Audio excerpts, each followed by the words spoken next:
has visto un Beamer? Ya, ¿Ya? Y esperemos la los demás. idea, Wilson, es que vaya explicando para tus más compañeros también, ¿sí? Ya, ¿Ya? ok.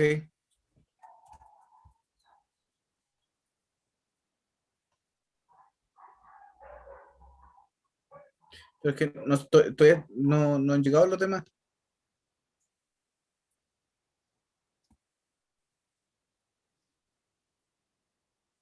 Presente. Hola, Ya Reinaldo, llegaron los Gonzalo, Ronnie, ¿está ahí?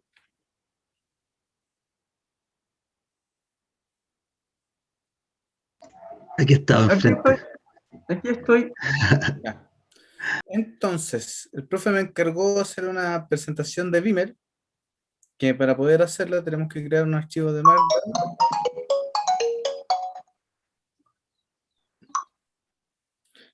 Si tuviera que crear uno nuevo, y acá uno selecciona presentación, y acá uno selecciona una presentación en PDF que es Beamer. Es en el caso que yo quisiera crear un archivo nuevo. Y aquí uno le pregunta el título de la presentación, el autor, en fin. Y ahí uno generaría un archivo en Beamer que en blanco. Y luego uno empieza a trabajar sobre este archivo que puede incluir tanto texto como los chunks.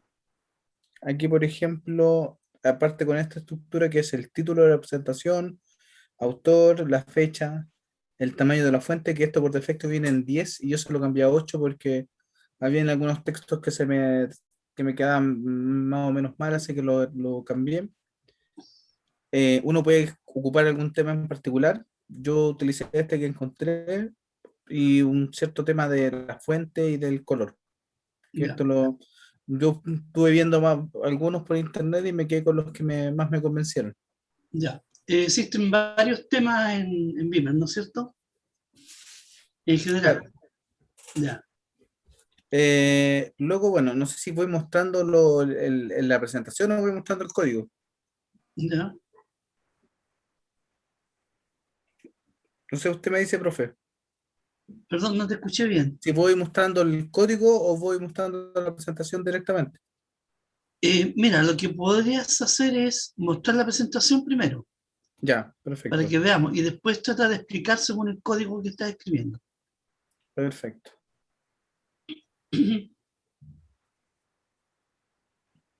Bueno, este botoncito del Nike es como una compilación acá que hace el programa y genera la presentación. Ah, bueno, aquí me quedo en la página C porque yo ya la había generado.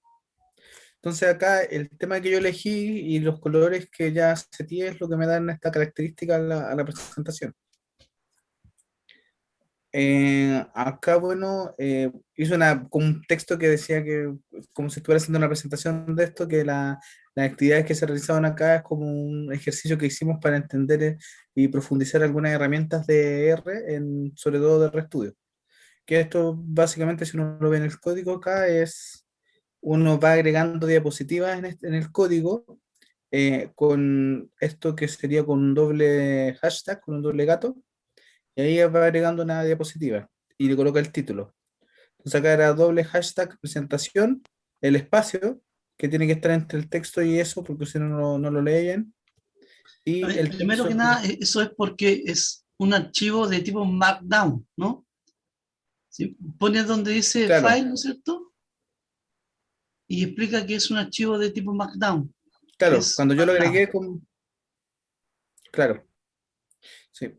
Entonces, acá incluye el texto y bueno, luego pasa a la siguiente diapositiva, que Eh, acá yo explicaba que se está trabajando con la base de datos NWTCO perteneciente al paquete Survival, lo cual se compone de las siguientes variables. Y acá agregué este chunk.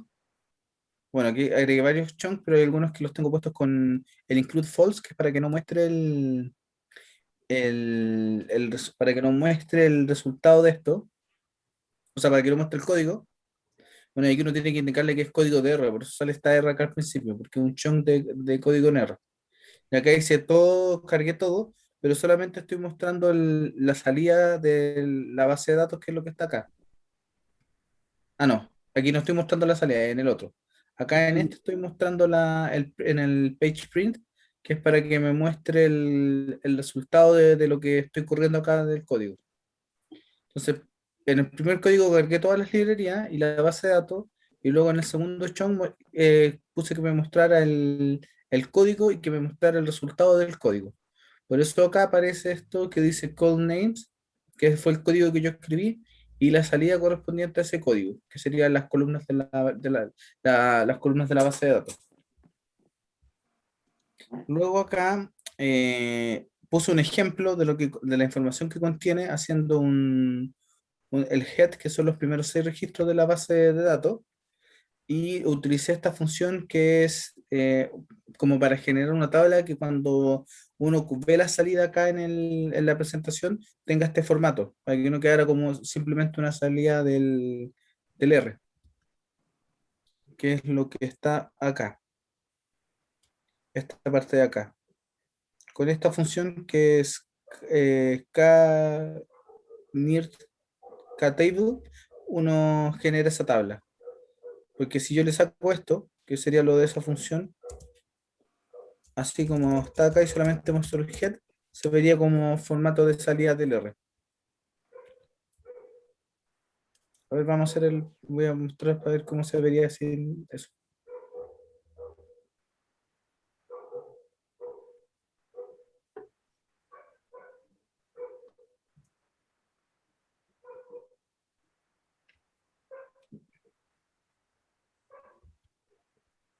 ¿Ven? Aquí ya no está con ese formato de tabla y se ve como formato de una salida de R.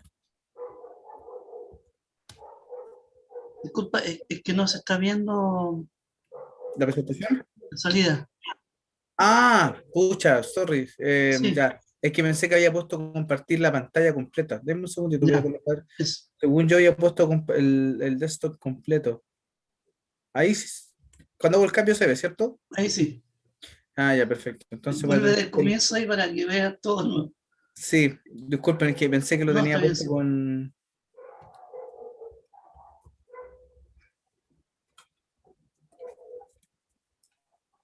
Ah, ¿y aquí cómo puedo hacer para dejar como estaba el chunk antes de esto? Ah, está bien acá. Ok, ya lo dejo puesto. Perfecto. Ya. Entonces, así estaba puesto inicialmente. Bueno, esta es la tabla sin el formato Sí. Y yo le agregué, que es como tal cual como lo coloca la salida de R. Y al agregarle la función esta career table con una tabla simple, me transforma esa tabla y lo transforma en ese formato que está acá. Que para lo que es la presentación se ve mucho más estético y más claro. Luego, claro, bueno, acá yo esto lo había mostrado en la clase anterior, que había hecho un filtro de los datos, de toda la base de datos, y lo había guardado en una variable de datos, o sea, en un data frame que se llama datos, que esto lo hice con las funciones que aparecen en DeepLayer, y la salida, que sería esta nueva tabla, la mostré también con el mismo formato que había mostrado anterior, que es lo que está acá. Y aquí, como yo lo filtré por la subcohorte, todos los datos que aparecen están en true, porque son solamente eso era lo con los que yo me había quedado. Claro. Luego calculé las estadísticas básicas de las variables que estaban dentro de datos con la función summary, que me entrega la siguiente salida. Aquí lo que a mí me hubiese gustado hacer, que no lo encontré cómo se hacía, era, no sé si se puede hacer eso, profe, configurar el Sí. tamaño de letra en particular para una diapositiva. Por ejemplo, Para acá me una hubiese diapositiva. gustado colocar esta letra un poquito más grande y Ya. esta dejarla del porte que estaba.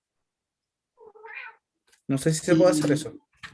ya, es que yo generalmente manejo el Beamer no con el KNITR, trabajo de otra forma, pero mira, después lo vamos a revisar a ver vamos a ver qué otros archivos están generándose para que lo veamos, después que lo termine, Ah, ya, ¿ya? perfecto. Ya, luego de eso, armé una tabla, bueno, que aquí tengo puesto el código, así que que también está con este formato y que lo que hice fue eh, filtrar solamente para los casos que tuvieran, los pacientes que tuvieran recaída, o sea, que la variable REL fuera igual a uno, y los agrupé por estado de la enfermedad y, claro, por estado de la enfermedad y les calculé el tiempo promedio que se demoraron en tener una recaída, la desviación de la variable de tiempo de recaída y el número de pacientes que estaban en esta categoría que sería el estado. Entonces, por ejemplo, acá el valor de la recaída de los que estaban en estado uno era mucho más alto que los que están en etapa 4. O sea, los de etapa 4 se demoraban menos en tener una recaída. Y así con el resto de con el resto de los estados.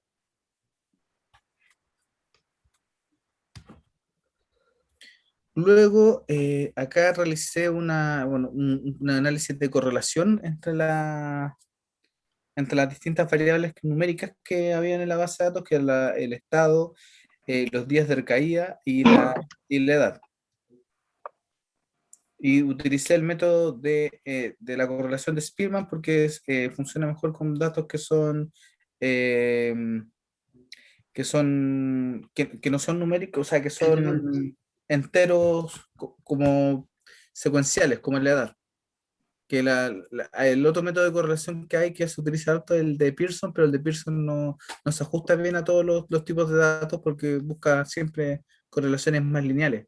Este como que busca otro tipo de asociaciones entre las variables, más ordinales que numéricos. Bueno, no importa, ahí me estoy enredando mucho con eso. está bien. Eh, bueno, y aquí se observa que la única correlación fuerte o un poco más fuerte es entre la edad y el estado de la enfermedad. O sea, a mayor edad, mayor estado de la enfermedad, que pareciera ser lógico. Luego, para ir viendo cómo se relacionan todas las variables con las recaídas, eh, primero hice dos Foxplots en donde yo mostraba el grupo con recaída y sin recaída y ver la distribución de su edad, y lo mismo con la etapa de la enfermedad. Y acá se ve que el grupo que tuvo recaída pareciera tener la mediana un poco más desplazada hacia, un poco mayor que los que tienen los que no sufrieron recaída. Y acá, en cuanto a la etapa, pareciera que no hay diferencia. O sea, la distribución del grupo que tuvo recaída versus el que no tuvo recaída es más o menos igual. Y también analicé la variable días hasta tener la recaída versus la edad. Que aquí, como lo habíamos dicho antes, a medida que es más joven el paciente, eh, tiene menor cantidad de días hasta tener la recaída. Y acá lo mismo de los días de la recaída, pero con la etapa de la enfermedad. O sea, entre más avanzada sea en la etapa de la enfermedad, menos se demora en tener una recaída. Y aquí, dentro de esta base de datos, estaban incluidos diferentes estudios. Entonces, lo que hice fue ver si es que había alguna diferencia también a nivel de estudio y pareciera que no, como que no se ve una agrupación o que se generen clústeres claros dentro de en este gráfico.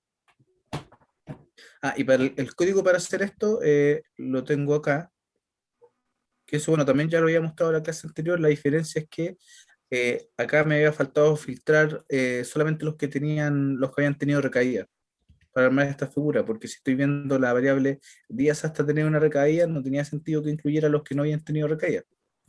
Así que eso lo agregué con respecto a lo que había presentado la semana anterior en este gráfico. Y para agregar el gráfico en la presentación, que hay que agregar acá una opción que es bueno, o sea, se muestra por defecto. Si uno tiene puesto de que acá uno puede hacer unas ciertas configuraciones dentro del chunk en esta pestañita de acá, y aquí uno puede colocar que solamente muestre la salida para no mostrar todo este código. Y también le agrego una opción acá para que la figura aparezca centrada, que cualquier mensaje que tire al generar los gráficos no lo muestre, los warnings también que no los muestre, y que el tamaño de la figura solamente sea el 90% de lo que debería ser. Esto porque si yo lo colocaba al 100%, la figura se salía de los márgenes. Entonces la dejé al 90%.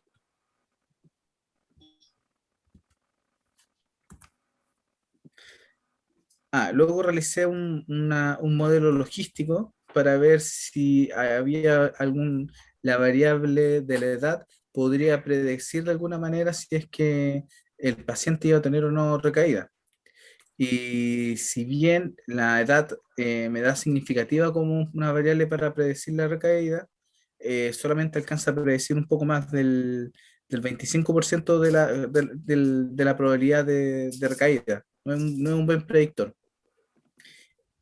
Eso también lo realicé con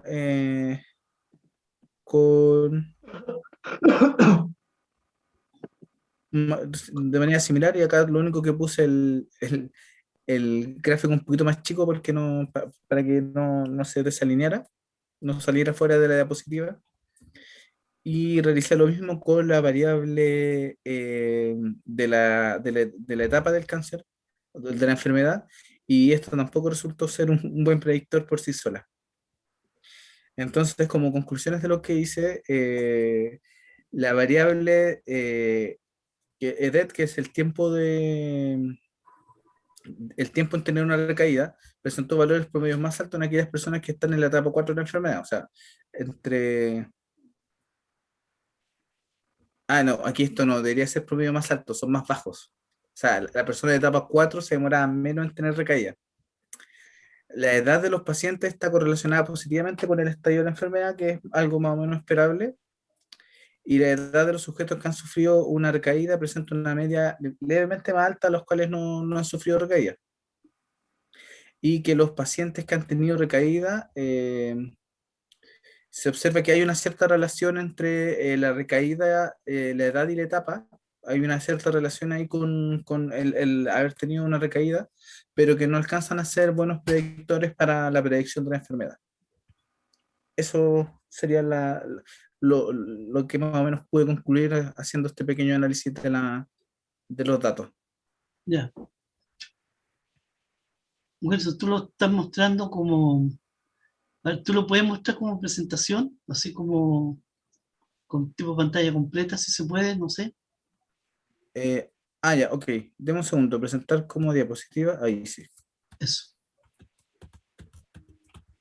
claro. Entonces, esta es la presentación que uno hace cuando va a un congreso, ¿no es cierto? Presenta esto y se va moviendo con el, en este caso lo estamos moviendo Con el teclado. con el teclado, ¿no? Ya. Sí. Esa es la forma como tú vas presentando, vas explicando hasta el final, ¿no? Sí. Ujú. Ya, eso es. Mira, eh, cuando tú generaste el archivo este que está acá, ¿qué nombre le pusiste? Eh, Le puse, déjeme ver acá. Creo que tiró el mismo nombre que tiene por defecto el archivo Presentaciones que acá. pusiste ahí. Presentación. Sí, claro. Claro. Ándate a la carpeta donde están los archivos, donde estás grabando los archivos.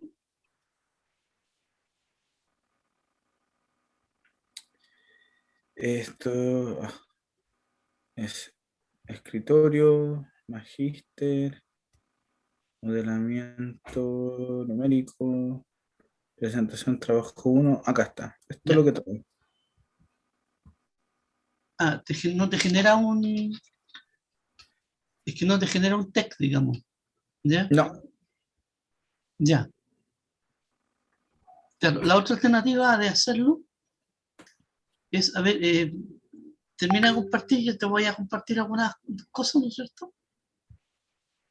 La otra forma de hacerlo es, a ver, voy a ver, un file, después de compartir yo, ¿ya? A ver, voy a compartir yo para que tengámoslo, voy a compartir la pantalla. Em, a ver, vamos a ver alguno que esté, mm, a ver, los archivos recientes, a ver si encuentro alguno.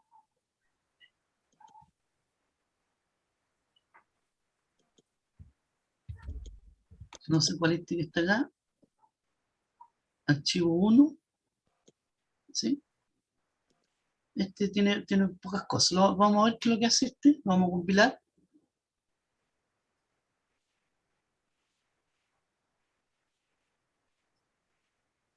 Este es uno de los primeros archivos que teníamos, ¿se acuerdan? El primero.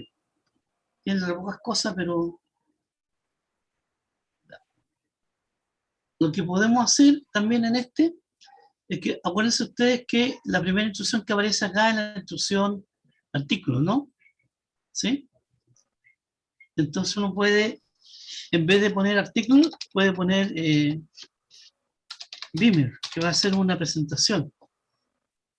¿Ya? Déjeme recordarme cuáles son las cosas que van en Beamer. ¿Qué tema usaste tú? ¿Te acuerdas? Estaba muteado. El tema se llama Ana Vor. Se Eso escribe se con escribe, A mayúscula, NN, A mayúscula, a ver, R, Vor. use tem, se escribe así. A ver, yo usar, Lo voy a pegar en el chat. ya, pero generalmente yo uso otro tema para, pero pues, escribo tú en el chat.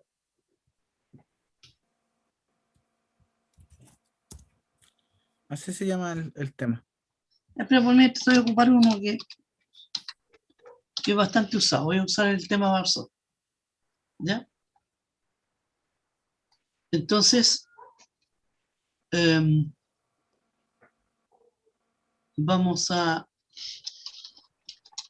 Aquí uno, en este caso, lo que puede hacer es, con las transparencias, pone un begin frame.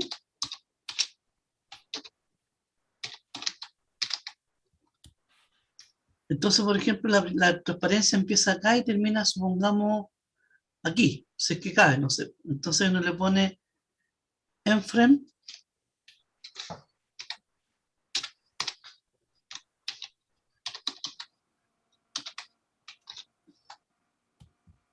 ¿ya?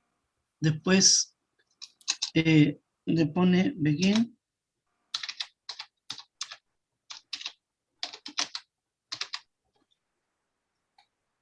y por acá, por ejemplo, un en frame.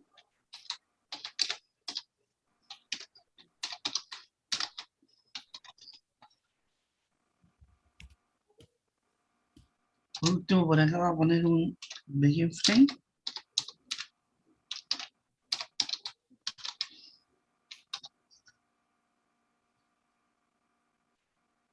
Y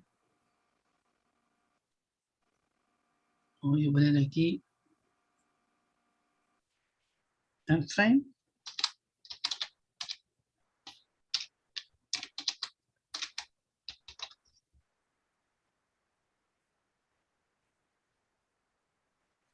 Nuevamente comienzo en frame.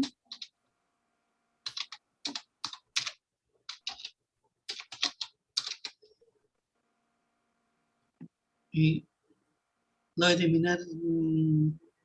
Aquí está puesto dos veces el documento. Eso, tomar. Y aquí voy a poner en frame.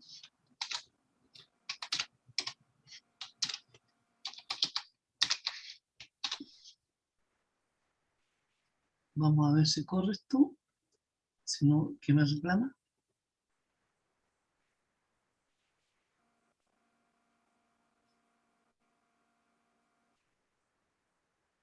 El tema del soft no me lo... Bolsa. ¿Me mandaste en el chat cómo se escribe? Es que no me acuerdo exactamente. A ver, espérate un poquito. Voy a ver, buscar un tema de Viver.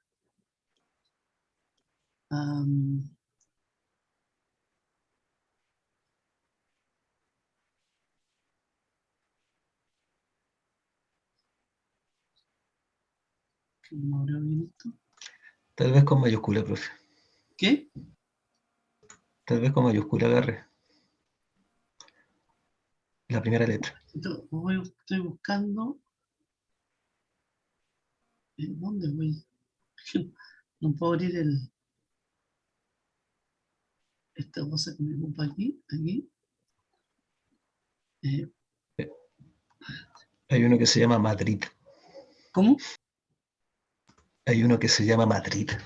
¿Mate? Madrid, como la ciudad española. ¿Cómo se llama? Dime. La estoy viendo mal.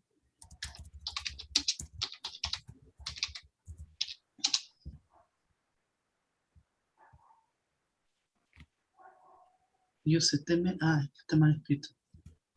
Yusteme, parece que tengo que escribir acá. Está bien, pero está mal escrito el nombre.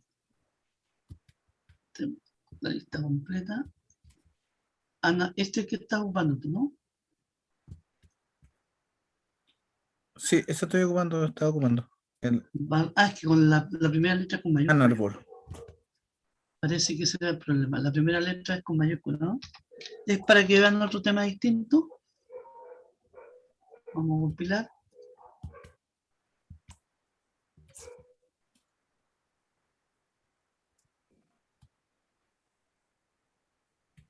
No. Dice línea 27 de Frame 27.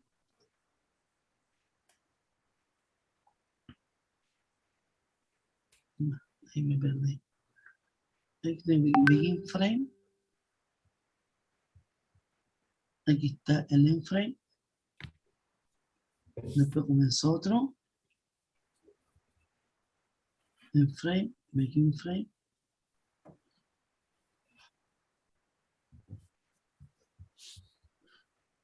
Frame, begin frame. No,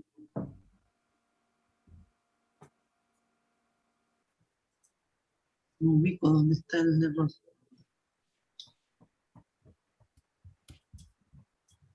Todo me indica la línea 27. Habitualmente es en la línea 27 o antes.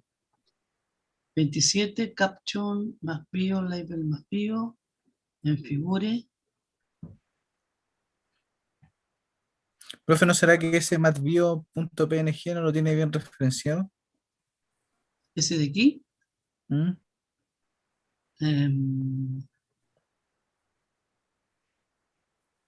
Es que apareció recién al comienzo cuando lo compilé, por eso que debería estar.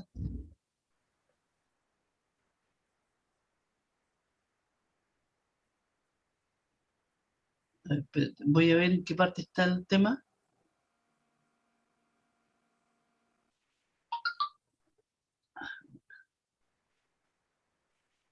Begin frame, begin frame.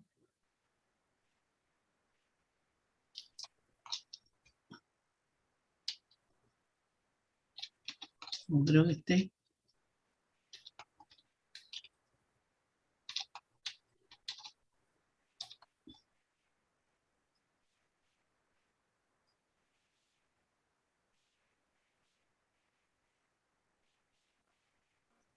No, no es ese el problema.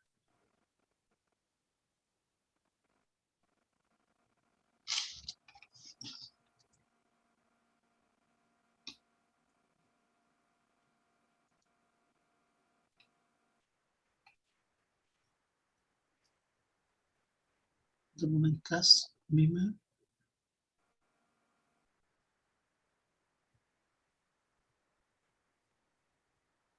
Mm. No, no sé qué me. No sé cuál es la parte que me está reclamando. Me dice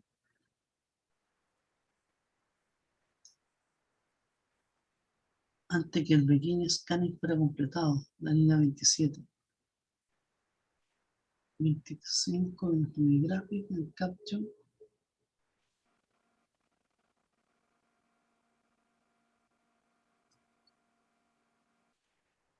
A ver.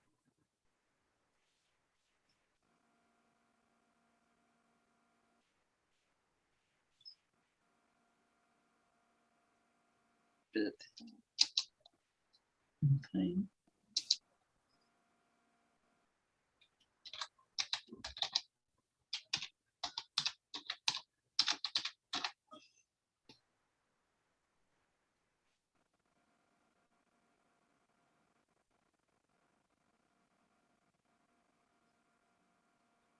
Entonces, está antes de eso.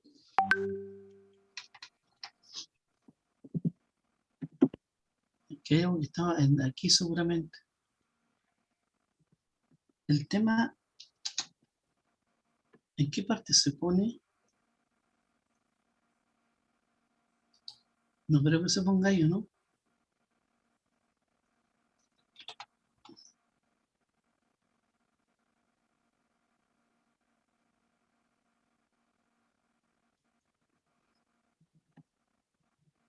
Dice, claro, el profesor habla en el preámbulo.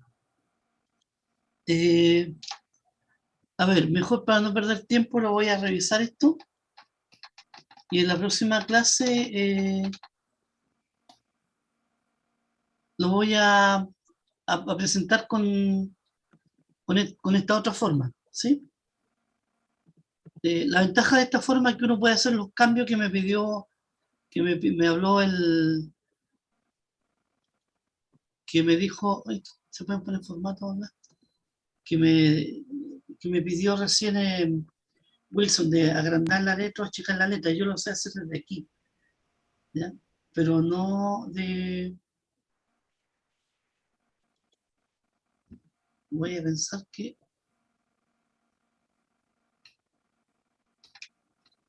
eso puede ser desde ahí. Si da el mismo error, quiere decir que da el mismo error. Ya lo voy a revisar bien cómo es la otra forma de hacerlo, ¿no? Pero bueno, yo lo que hizo Wilson está bien. Yo creo que con eso completó su trabajo, que fue lo que yo le pedí, ¿ya? Así que por lo menos yo he hecho una mirada como para la próxima clase, cómo hacerlo desde aquí, más que desde del otro, de la otra forma, ¿no? Este archivo 1 lo voy a cerrar sin grabar. ¿Ya? Ya, entonces voy a parar de compartir. Ya, Gonzalo, no sé si ha avanzado algo. Sí, aquí, profe, yo tenía la misión de hacer una presentación acerca de la base de datos GDCG, del paquete Survival, por ¿Ya? medio de presentación en Markdown también. Ya, Así que voy a mostrar lo que hice. ya, nuestro.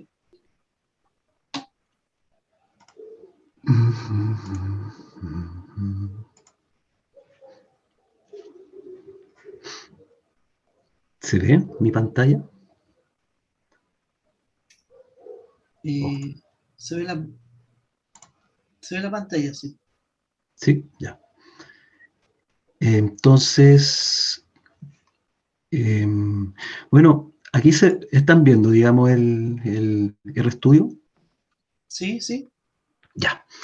Es bien parecido de hecho, es lo mismo que el método para comenzar a hacer una presentación de Beamer. O sea, perdón, de Beamer.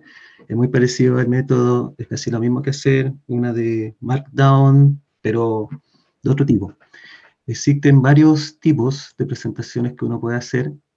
El objetivo de Markdown siempre es poder presentar de forma, al parecer, fácil y bien organizada algún tipo de proyecto, de datos, ¿cierto? Entonces, uno puede crear aquí un nuevo archivo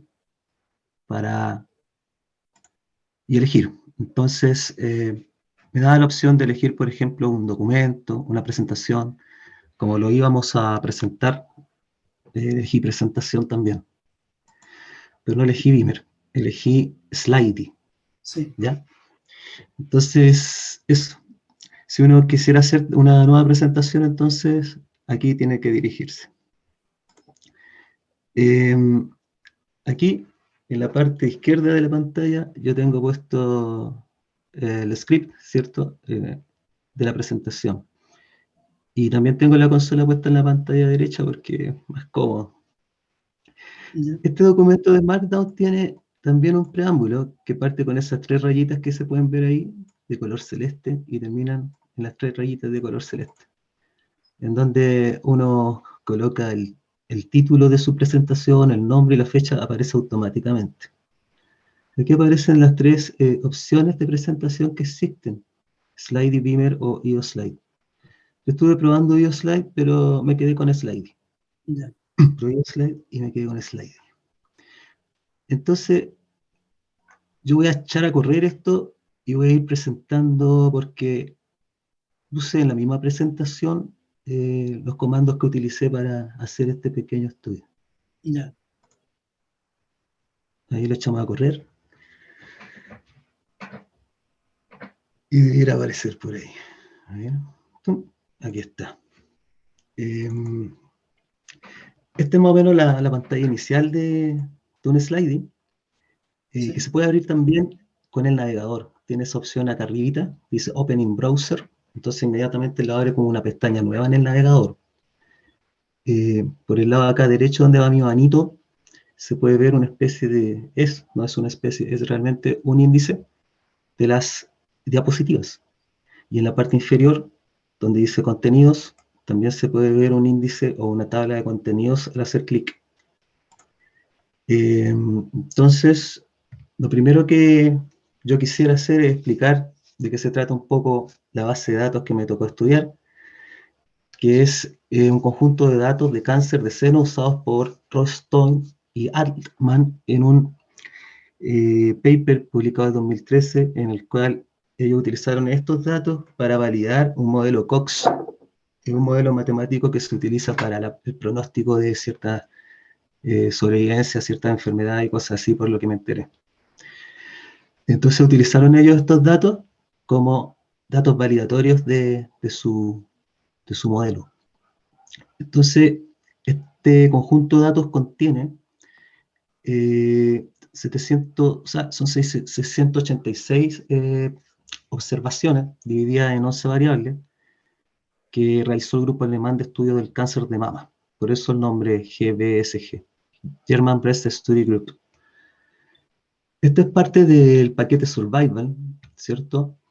Por lo tanto, lo primero que hice fue, o lo primero que se hace es instalar los paquetes con esos comandos que están aquí. Y además, después con el tiempo yo, cuando íbamos practicando, me di cuenta y investigando en internet, en YouTube, que habían un montón de opciones para graficar, para hacer estadística, y me quedé con estos 3, el Passweather 2, el ggplot2 y el coreplot. Entonces, cargamos los paquetes al inicio. Luego, lo que se hace es cargar las librerías. Se cargan las librerías con el objeto de, por ejemplo, ya tenemos los cargados en el disco duro, los paquetes, pero cargar la librería es necesario para comenzar un nuevo proyecto. La librería es algo así como tener los libros sobre la mesa de escritorio para poder ocuparlos.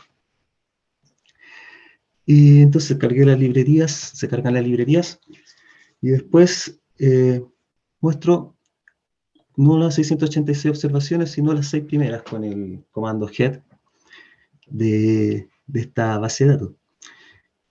¿Qué representan estos datos? La primera columna, el número del paciente; la segunda columna, la edad; la tercera columna, si tiene estado menopáusico o no; la cuarta columna, el tamaño del tumor canceroso, medido en milímetros; la quinta columna, el grado del tumor. El grado del tumor, pues, es una escala numérica entera que parte del 1 y termina en el 3. Grado 1, grado 2, grado T. ¿Qué quiere decir el grado de un tumor cancerígeno? Quiere decir el grado no, las células del tumor se comparan con células normales, y mientras mayor es el grado del tumor, más diferenciadas están de las células normales. Esa es la idea. Los nodos dicen relación con los ganglios linfáticos que hay alrededor de un tumor de mamas.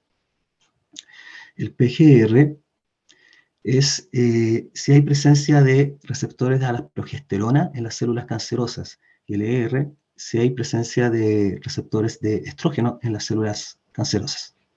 Eso es importante de ver porque las células cancerosas tienen receptores hormonales y lo primero que utilizan son los canales linfáticos, investigué, para poder propagarse a lo largo del cuerpo. Entonces, si el médico detecta presencia o ausencia de estas hormonas, entonces puede tener una idea de si el tumor se ha ido expandiendo o se ha ido multiplicando o no.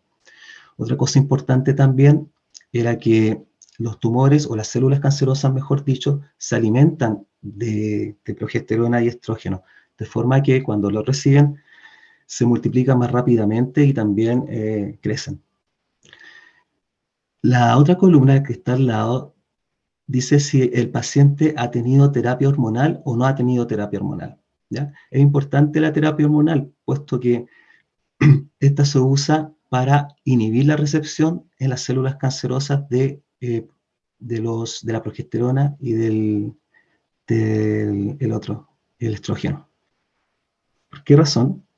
Inhibe los receptores de progesterona y de estrógeno porque así puede detener el crecimiento o incluso detener completamente la dispersión de las células cancerosas.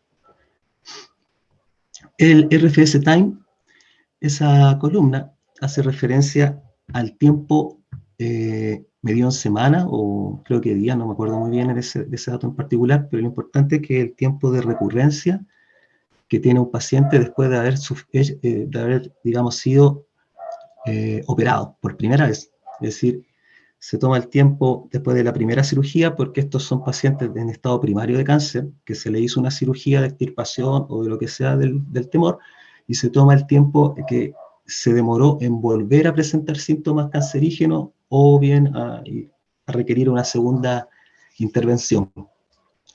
Y el estatus también es una variable existencial que representa, al igual que la de 0 y 1, la de estado menopáusico, que representa si el paciente ha sobrevivido sin recurrencia, que es el número 0.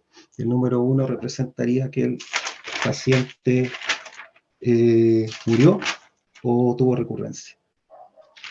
Es decir, volvió a presentar síntomas de la enfermedad, del cáncer.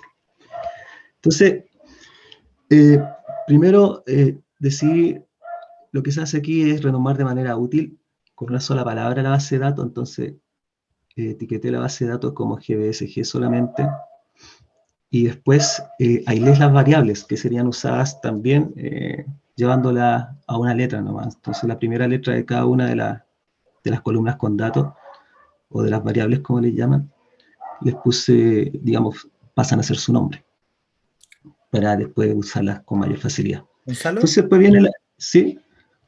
oye, eso que hiciste tú, después te lo digo a ti porque después se me va a olvidar. Se puede hacer con un comando que se llama attach, que tú le colocas ¿Ya? attach a la base de datos y te deja todas las variables como separadas. Vale, vale. Claro, yo ahí hice las cosas nada más como así, tal vez a la antigua, como se me fue ocurriendo. No, Y pero gracias por tu comentario. me parece bien porque hay, después cuando las usa y uno lo va a escribir muchas veces, estar escribiendo muchas letras es más o menos complicado, por eso que también es una buena idea ponerle un nombre más corto, digamos. ¿Sí? Claro. Y entonces, después de eso, para hacerme las cosas más fáciles, hice una exploración con un comando que el comando de la librería PSBW2, que es el EDA, y que te entrega varias información. La información que te entrega como un análisis exploratorio inicial de la variable que uno elija. Por ejemplo, yo lo hice aquí con la variable edad, age, ¿cierto? Lo hice con la variable size o tamaño del tumor, y lo hice también con la variable n, que hace referencia con el número de nodos. Lo interesante de estas presentaciones de slide, si ustedes se pueden fijar, es una cosa, que tienen pasador en la esquina derecha, y uno no está limitado al tamaño de una diapositiva. Puede hacer cuán larga quiera para abajo y deslizarla. La otra forma, el IO Slides, no permite hacer eso. y solamente te enmarca dentro del tamaño de una sola diapositiva. Entonces, ¿cuál es el sentido de esta exploración inicial de esto, digamos, de algunos datos, de algunas columnas de datos, de alguna variable? Es ver si estas se comportan más o menos parecido a, si tienen una distribución parecida a la distribución normal, porque yo pensé, si tienen una distribución parecida a una distribución normal, entonces, no sé, podemos esperar a lo mejor que no tenga, que por ejemplo la edad no tenga mucho que ver tal vez con el hecho de padecer o no padecer cáncer, o que el tamaño del tumor, como aparece en la otra, tampoco tenga mucho que ver con el hecho o sea, que pueden aparecer como productos del azar, porque las cosas que aparecen en la naturaleza como productos del azar tienden a tener, digamos, en su mayoría, un comportamiento de distribución normal. Y aparte, acá abajo hace un resumen de muchos marcadores de tendencia central y de posición, como puede ser aquí el tamaño de la muestra en size, si hay datos perdidos, el mínimo, el primer cuartil, el promedio, la mediana. Este TR-min se llama trimming mean, que es un promedio o una media en la cual se han extraído el 5% de los datos superiores e inferiores, considerando que la media es muy sensible a los valores extremos. Entonces, si tiene valores extremos que están muy alejados de la media, tiende a cambiar mucho el valor de la media. Por eso se hace ese recorte del 5% para ambos lados. Esa es la trimming mean. Sí, El tercer cuartil. En los plus se ve que hay un valor atípico, que está al lado izquierdo. Claro. Entonces, para eliminar ese tipo de valores. Exacto. También muestra, como pueden ver, profesor, el máximo, la desviación estándar, la varianza, el S-min, que es el error muestral. El error muestral es, digamos, el error de la media, el error estándar de la media, standard error mean. Esa observación, por ejemplo, es una forma de poder estimar cuál es la variabilidad entre las medias muestrales, por ejemplo, de una población. Por ejemplo, si uno empieza a sacar de una población muestras del mismo tamaño, calcula la media y después se fija en cuán diferentes son esas medias, eso, más o menos, este indicador trata de predecir o de estimar cuál vendría siendo esa variabilidad entre las medias muestrales de una población. El IQR, el intervalo intercuartílico, ¿cierto? Que se puede ver aquí en la cajita del cajón, el diagrama de cajón con bigote o boxplot. El rango, que es la diferencia entre el valor máximo y el mínimo. La kurtosis, que dice cuán, digamos, apretados están o alejados de la media, de la normal, digamos, de la media, los datos. El skewness, no sé cómo decirlo, skewness, el skewness es para qué lado se encuentra la cola de la distribución de esta aparente distribución de los datos. O sea, si hay sesgo o no hay sesgo hacia la izquierda o hacia la derecha. Y como se puede ver aquí, entonces, con eso en conjunto con estos gráficos que están aquí, nos da bastante buena información, porque aquí nos dice más o menos que la distribución es parecida, en parte, el primer histograma, a una distribución normal. El gráfico de densidad también nos muestra algo parecido. El boxplot nos indica que es bastante simétrica también la distribución, puesto que la cajita se encuentra como en el centro y la línea que separa, que representa la mediana, coincide con el puntito que es la media. Si ustedes se pueden dar cuenta acá en los datos, son casi iguales, o sea, en el gráfico coinciden, pero en los datos se ve que hay alguna diferencia, pero casi muy pequeña. El cuckoo-plot es interesante, porque el cuckoo-plot se llama ese como un gráfico que, digamos, compara los cuantiles de una distribución normal teórica que tenga la misma media y la misma desviación estándar de la muestra que nosotros tomamos de datos. Entonces, si la muestra que nosotros tomamos de datos se va a parecer más a la distribución teórica, mientras más alineados estén los puntos y más parecidos sean a la línea de color rojo. Después de eso, que estos son ya, yo pensé, o sea, venía el siguiente paso que vendría a ser comparar las variables entre sí, pues, para poder estudiar si hay alguna relación entre la edad y el grado del cáncer, si hay alguna relación de proporcionalidad entre el tamaño y el grado, o qué sé yo, entre el grado del cáncer y el número de nódulos. Entonces, tomé la base de datos y acá arribita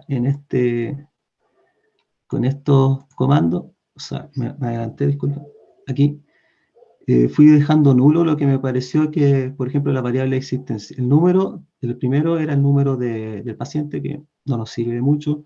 El estado menopáusico lo dejé afuera, el estado hormonal también, el estatus también. Y si receptores de progesterona y estrógenos también, porque no quería compararlo así porque no eran números demasiado grandes que me pudieran dar alguna información, no sé. En cambio, la edad, el tamaño, el grado de los nodos y el tiempo de recurrencia los comparé con el método de correlación del señor Pearson. Y dieron esos números y por ahí vi en YouTube cómo se hacía una gráfica esta, aquí está el link. Por si a alguien le interesa, y había, digamos, muchas maneras de hacer gráfica. A mí me parece interesante esta porque generalmente aquí aparece un cuadrado y se van repitiendo por simetría en la diagonal lo que aparece en la parte inferior y lo que aparece en la parte superior. Entonces aquí uno puede quitar esa parte para quedarse solamente con un lado del cuadrado, con una mitad del cuadrado. ¿Para qué tener las dos? Y la relación entre las variables es muy mala. No hay casi relación, salvo aquí en la que dice 0,33. Les recuerdo que hay relaciones positivas y negativas, pero tienen que acercarse hacia el 1 positivo o hacia el 1 negativo. Las relaciones positivas son de proporcionalidad directa o lineales, y las negativas también, pero para el otro lado. Y no pasó nada aquí, o sea, tenemos nada más que al parecer tan poco relacionado el tamaño y los nodos de los tumores cancerígenos de mamas de esta muestra. Entonces, ahí está la gráfica limpia sin el código. Y después entonces, como tomé esa para hacer una nube de puntos, y porque puede servir para que nos convenzamos de que no hay una mayor correlación. Sirve porque nos muestra una imagen de cómo los puntos están distribuidos cuando uno hace un gráfico, un diagrama de dispersión, y se ve que hay escasa correlación entre ellos.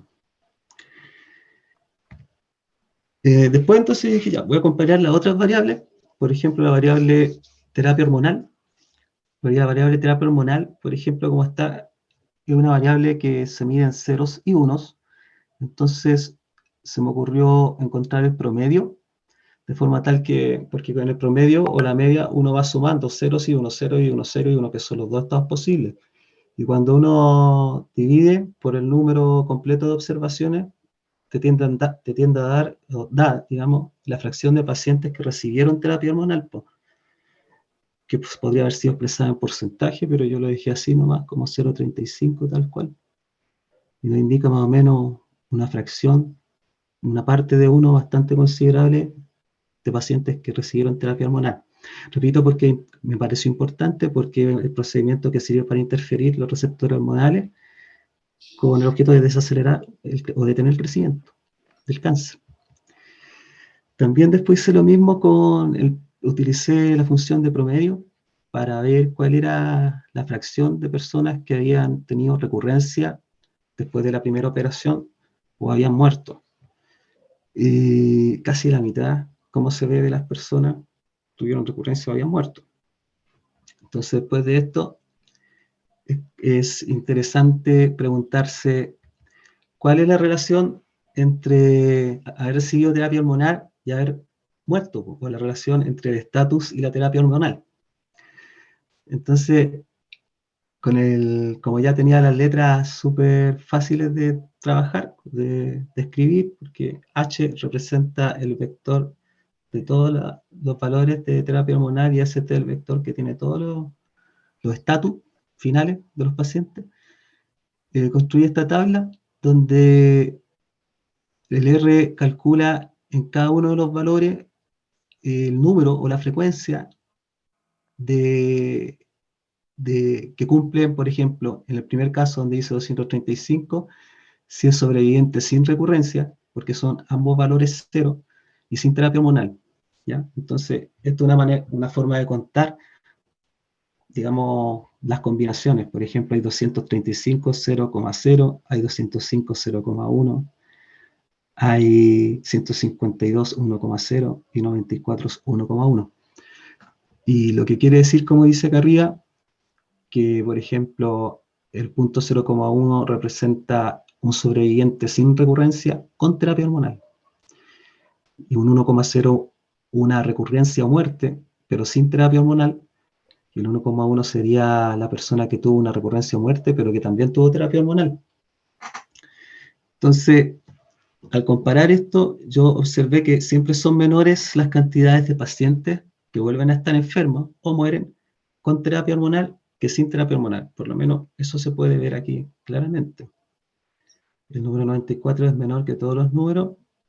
Entonces, es menor la cantidad de personas que al menos murieron o tuvieron una recurrencia y que tuvieron terapia hormonal, por lo que uno a lo mejor podría pensar que la terapia hormonal efectivamente sirve de algo. Sí. Bien, eso no va a decir, profe, no. Ya no, está bien, sí. Mira, lo único que te pido es si te vuelves a la primera, ¿Mm? ¿sí? A la primera presentación y muéstrala cómo se vería en el browser. Sí, aquí uno aprieta el botoncito ahí, browser, y aparece inmediatamente ahí, ¿ven? ¿Se ve el browser ahora? ¿O no se ve el browser? Y sí, estás viendo Ahí qué está. browser Se ve está exactamente igual, se ve como una página web. a la página web, claro. Y Se ve como una página web, ¿no? yo la pongo así, con el F11 a Sí, pantalla completa. la pantalla completa, sí. Ya. No, eso Me no, así gustó quería ver cómo se veía con browser. me gustó el slide. Sí, Es minimalista, además, súper simple, bonito. sí, sí. ¿La había usado antes, tú no? No, no lo había ¿El usado. Markdown? No, Bueno, el Markdown la no, idea es así que en que algún momento todos terminemos también ocupándolo, ¿no? Pero algunas personas están un poquito más avanzadas que otras. En el caso de Gonzalo Hueso, yo creo que el trabajo ya está terminado, ¿sí?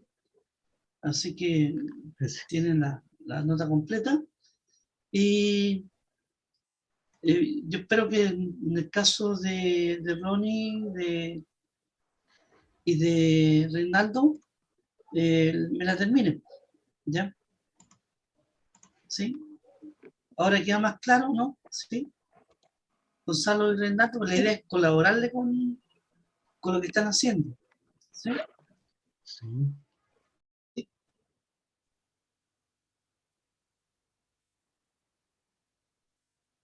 No, no, no, no, incluso se lo voy a pedir. Si es posible que los Gonzalo y Wilson puedan subir la, la- a la, ¿cómo se llama? ¿El O si lo drive? comparten entre ustedes y también suben al drive, ¿sí? Que lo Ok, puedan subir, ningún problema. Sí, lo ¿sí? subimos. ¿Podemos subir, cierto? O sea, ¿estamos habilitados? Sí, yo creo ¿Perdón? que sí, ¿no? ¿Estamos como habilitados para subir archivos al Drive? ¿Nosotros? Sí, sí, obvio. Creo que sí. Sí. Eso lo voy a revisar porque, claro, también. Lo voy a habilitar también, ¿sí? Bueno, claro, lo que tenía preparado ahora no es mucho lo que vamos a poder avanzar, digamos. Eh, para mí es importante que vayan manejando estas cosas, por eso me he parado un poco en esto, probablemente no vamos a alcanzar a avanzar, a pasar todo el programa que tenía pensado, pero creo que es conveniente que vayan usando bien las herramientas porque les va a servir para las presentaciones, para las tareas, para todo lo que tengan que hacer, ¿ya? Yo entiendo que algunos, por ejemplo, tienen ventaja porque conocían el látex desde antes, Wilson probablemente también conocía R desde antes, ¿ya? Entonces, la idea es que esta herramienta hay que usarla, ¿sí? Yo en particular le tenía programado también la posibilidad de usar revisar, por ejemplo, todo el cálculo de raíces, ¿no es cierto?, usando el R, ¿sí? Cuáles son las funciones que tiene de base, cuáles son las librerías que es para calcular, ¿ya? Para que después vayan en los cálculos haciendo. Lo que sí no encontré es la librería para puntos fijos, la verdad, no sé dónde está. Así que escribí la función de punto fijo, ¿ya? Pero también es útil porque lo importante es que ustedes, lo primero que uno debe hacer es saber si algo ya está escrito, porque como uno no tiene para qué inventar lo que está inventado ya, ¿sí? Ahora, como ustedes vieron la otra vez, la cantidad de librerías que tiene R, más de 40.000 creo que aparecían, hay casi todo, ¿no? Pero también saber que si uno quiere hacerle cambio, alguna función, alguna de esas cosas, tiene el código fuente. Y si uno quiere hacer algo nuevo, también sepa cómo escribir, ¿ya? Yo me gustaría mostrar algunas de las cosas, no voy a alcanzar a mostrar todo lo que quiero, pero va a ser lo voy a mostrar con más detalle en la próxima clase, pero para indicarle algunas cosas, ¿no? Solamente para eso. ¿Ya? Voy a compartir. No sé si están viendo la pantalla o no. Ya. Bueno, esto lo vamos a hacer después más adelante, ¿no? De hecho, la R tiene voy a mostrar el primero. Si uno ve, por ejemplo, el Polyroot, R tiene una librería para encontrar raíces de polinomios complejos, ¿no? De polinomios. La tiene la Polyroot, ¿ya? Si dibujamos acá,